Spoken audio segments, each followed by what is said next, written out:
નમસ્કાર, હું છું પ્રિયા અને તમે જોઈ રહ્યા છો જનતા કી જાણકારી ન્યૂઝ। નજર કરીએ આજના સમાચાર। જેતપુરમાં છેલ્લા કેટલાક સમયથી રાંધણ ગેસના બાટલાની કૃત્રિમ અછત સર્જાતા ગૃહિણીઓ ભારે હાલાકીનો સામનો કરી રહી છે। ગેસના બાટલાની અછત અને કાળાબજારીના વિરોધમાં જેતપુર કોંગ્રેસ સમિતિ તથા મહિલા કોંગ્રેસ દ્વારા મામલતદાર કચેરી ખાતે ઉગ્ર રજૂઆત કરી આવેદનપત્ર પાઠવવામાં આવ્યું હતું।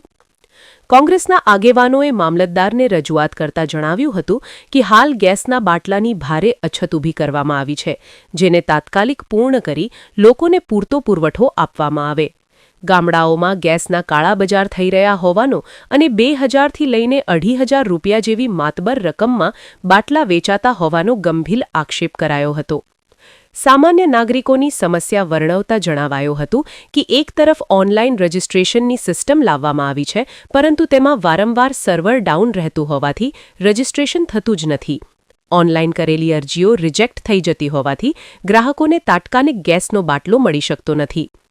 આ અંગે જેતપુર મહિલા કોંગ્રેસે રોષ ઠાલવતા જણાવ્યું હતું કે રોજનું કમાઈને રોજ ખાનારા ગરીબ અને સામાન્ય માણસો કાળાબજારના આટલા ઊંચા ભાવે બાટલા કઈ રીતે ખરીદી શકે। કોંગ્રેસના આગેવાનોએ તંત્ર અને સરકાર પર આકરા પ્રહાર કરતા જણાવ્યું હતું કે ગુજરાતમાં દારૂની કોઈ અછત નથી। દારૂનો બાટલો ગમે ત્યારે જડી જાય છે, પરંતુ ગેસનો બાટલો મેળવવા લાઇનમાં ઊભું રહેવું પડે છે।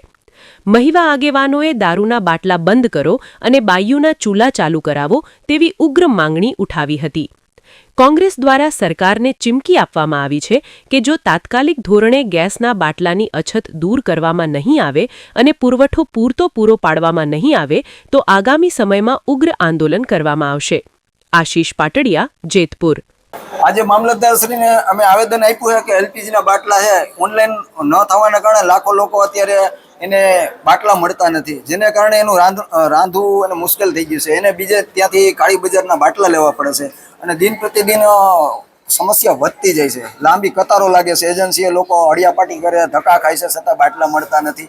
અને ગરીબ વર્ગ લોકોને તો કાંઈ ખેતીવાડીને જેથી કરીને વિકલ્પ રૂપે બળતણ એને મળી શકે, એમાં સિટીમાં તો કોઈને ખેતીવાડી ઓછી હોય, જેને કારણે એને બળતણ કે ન મળવાથી સિટીની પરિસ્થિતિ તો બહુ ખરાબ થઈ ગઈ, જેથી કરીને સત્વરે બાટલાની મળી રહી એના માટે ભલે ઓનલાઈન ન હોય તો ઓફિશિયલી ઓર્ડરથી પણ મેન્યુઅલી ઓર્ડરથી પણ બાટલા આપવા માટે પુરવઠા અધિકારી છે એના ઓર્ડર કરવા માટે અમે આવેદનપત્ર આપ્યું। જો આ બાબતે ઘટતું કરવામાં નહીં આવે તો અમે ઉગ્ર આંદોલન કરશું।